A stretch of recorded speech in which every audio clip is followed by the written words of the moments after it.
நெஞ்சில் நிறுத்தி காற்றில் கருத்துக்களை விதைக்கிறேன். ஒரு பெண்ணு வேகமா மூச்சிறக்க ஓடி வந்தா ஒரு வக்கீலுக்கு கதவை தட்டினான். வக்கீல் திறந்தான், அதிர்ச்சி அடைஞ்சான். வக்கீல் கேட்டான், ஏம்மா உனக்கு தான் நான் டைவர்ஸ் வாங்கி தந்துட்டேன்மா, நிம்மதியா இருக்க வேண்டியதானே, ஏமா ஓடி வந்தா? புருஷன்கிட்ட இருந்து உனக்கு தான் டைவர்ஸ் வாங்கி தந்துட்டேனே, நீ சந்தோஷமா தானே இருக்கணும்.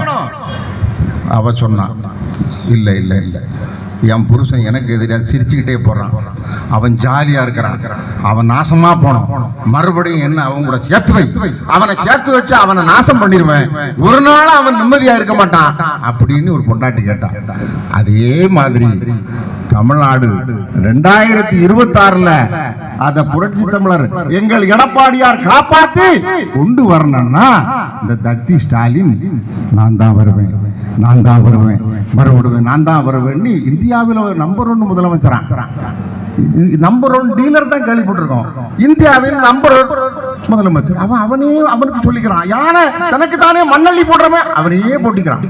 இப்போ நான் இருக்கேன், நான் நம்ம ஒரு மணிமேடை, அந்த மணிமேடை கிட்ட போய் நான் மணிமேடை கிட்ட போய் என் பொண்டாட்டியை முன்ன விட்டுட்டு கையை இப்படி தூக்கிக்கிட்டு, என் பொண்டாட்டி முன்ன நிற்கிட்டு நான் கையை தூக்கிட்டு அப்படி ஒரு இந்த டைட்டானிக் படத்தில் வருமே ஒரு பாட்டு, அந்த பாட்டை பாடி ஒரு மியூசிக்கை பாடி, நம்ம தமிழில் கேட்டால் கண்மணி அன்போட காதலன் எழுதுகிற கடிதமே அப்படி சொல்லிட்டு என் பொண்டாட்டியை முன்ன விட்டுட்டு இந்த மணிமேடைக்கு முன்னா என்ன பைத்தியக்காரன்னு சொல்லுவேன்னா இல்லையா? நான் பைத்தியக்காரன் தானே. அமெரிக்காக்கு போனானா, பிளாட்ஃபார்முக்கு போனானா, பிளாட்ஃபாரத்தில் பொண்டாட்டி முன்ன அப்படி நகர்ந்து ஓடுறா வைக்கப்பட்டு கையை இப்படி தூக்கிட்டு நிற்கான். இப்படி ஒரு கோம்பையை பார்த்திருக்கீங்களா? இவன் ராசியா பாருங்க. அமெரிக்கா போனா எலன் மாஸ்க் பேஸ்புக்ல போட்டாச்சு, அமெரிக்கா திவாலா போகணும் சண்டாளி. இவன் போனா இல்லையா, அங்க போய் காலை வச்சான், அந்த நாடே திவால். இதுதான் அவங்க ராசி. சைக்கிள் ஓட்டுனா, இப்ப நம்ம சைக்கிள் ஓட்டுறோம், இதுல யாராவது எல்லாரும் சைக்கிள் ஓட்டுவாங்க. சைக்கிள் ஓட்டுனா பெடலை வச்சு ஓட்டணும், அதுல மோட்டார் இருக்கு, அதையும் ஏமாத்துறான்.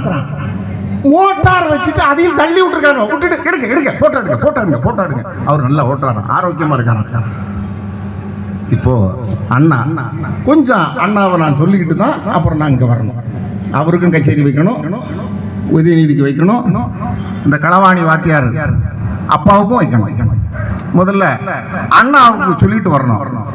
சந்திர அண்ணன் வந்து நான் பேச நினைப்பதெல்லாம் கொஞ்சம் பேசினார், நன்றாக இருந்தது. அண்ணாவை பத்தினுடைய ஆரம்ப விஷயங்களை அழகாக தொட்டு சென்றார். அதனால சொன்னதை நான் திருப்பி சொல்லக்கூடாது. அந்த நடிகன் வாழ்க்கையில் ஜெயிக்க வேண்டும், வெறி பிடித்த நடிகன். அந்த நடிகன் படப்பிடிப்புக்கு போயாச்சு. அங்க சீன் என்ன சீனுன்னா, தூக்குல தொங்கணும். நடிகனுக்கு கொடுத்த வாய்ப்பு என்னது? தூக்குல தொங்க வேண்டும். தூக்குல தொங்க வேண்டும் என்றால் இன்று டூப்பு. நீ எந்த நடிகனை சொன்னாலும்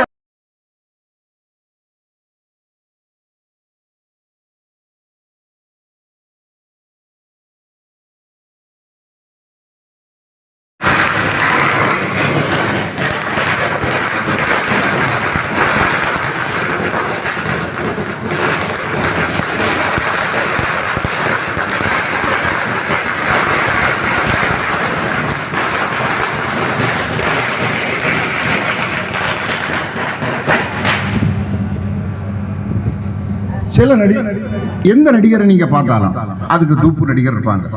சில நீங்க முன்னணி நட்சத்திரம் சொல்லக்கூடிய சில நடிகருக்கு நடக்கவே தெரியாது. அது நடக்கிறதுக்கு அந்த ட்ரெஸ் போட்டுட்டு பேக்ல கேமரா இருக்கும், நடக்கிறவன் ஒரு இளைஞன் அந்த ட்ரெஸ் போட்டுட்டு அந்த மேக்கப் எல்லாம் போட்டுட்டு அந்த தலைக்கு உள்ள விக்கெல்லாம் வச்சுட்டு நடப்பான். அப்படி ஆனா இந்த நடிகனுக்கு கிடைச்சது தூக்குல தொங்கக்கூடிய சீன்.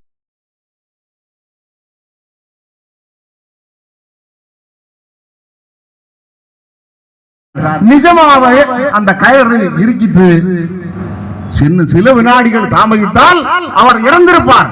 கண் மங்கி மயக்கத்தோட அந்த சீனை அற்புதமா நடித்து அந்த உத்திரம் தாங்காமல் இவர் வாழ வேண்டும் என்று இயற்கையை வழிவிட்டு அப்படி உத்திரம் நொறுங்கி போச்சு. அப்படி உண்மையாக நடித்தவர் தான் புரட்சி தலைவர் எம்ஜிஆர் அவர்கள். உலகத்திலே ஒரு நடிகன் இயல்பாக ஒரு தூக்கு கயிற்றையும் நிஜமாக முத்தமிட்டவர் எம்ஜிஆர் அவர்கள் தான்.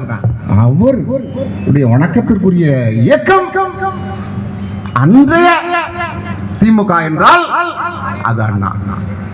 அந்த அண்ணா ஒவ்வொரு தேர்தலிலும் அந்த கணக்குப்படி 1957, 62, 67 இந்த தேர்தல்கள் எல்லாம் பின்புலமாக இருந்தது புரட்சி தலைவர் நம்முடைய எம்ஜிஆர் அவர்கள் மட்டும்தான். 67 தேர்தல், 67 தேர்தல்ல அவருக்கு நம்ம ஜெயிச்சிருவோமா? நம்ம எப்படி ஜெயிக்க முடியும்? ஒரு பதட்டம். எதிரில் இமயமா நிற்கிறார் காமராஜர். காமராஜரை அவ்வளவு லேசில வீழ்த்த முடியாது. அந்த வீழ்த்த முடியாத சமயத்திலும் ஒரு பதட்டமாகும் போது நம்முடைய புரட்சி தலைவர் போய் சொல்றார், எவ்வளவு எத்தனை லட்சம் வேணும், எத்தனை லட்சம் நான் தரேன், அந்த லட்சத்தை வாங்கி உங்க லட்சத்தை இது பண்ணுங்க, நான் வரேன். தன்னுடைய நம்ம தங்க தலைவனுடைய நாடியை பிடிச்சிட்டு அண்ணா என்ன சொன்னார் தெரியுமா? உன்னுடைய பணம் எல்லாம் எனக்கு வேண்டாம். எல்லாரும் நாக்க தொங்க போட்டுக்கிட்டு மடியை விரிச்சுட்டு இருந்தான். இந்த தங்க கனி எங்க விழுந்து நீ என்கிட்ட விழுந்துட்டா உன் பணம் வேண்டாம். நீ தமிழ்நாடு ஃபுல்லா தேர்தலுக்கு உன் முகத்தை காட்டு, 30,000 ஓட்டு நீ நடந்தா அது ஊர்வலம் என்று அன்னைக்கே சொல்லி நம்முடைய தலைவர் தான் அண்ணாவுக்கு நம்பிக்கை ஊட்டினார். இந்த இடத்துல நீங்க என்னமோ தமிழ்நாட்டை கண்டுபிடிச்சது கருணாநிதி தான் நினைச்சிட்டு இருக்கீங்க.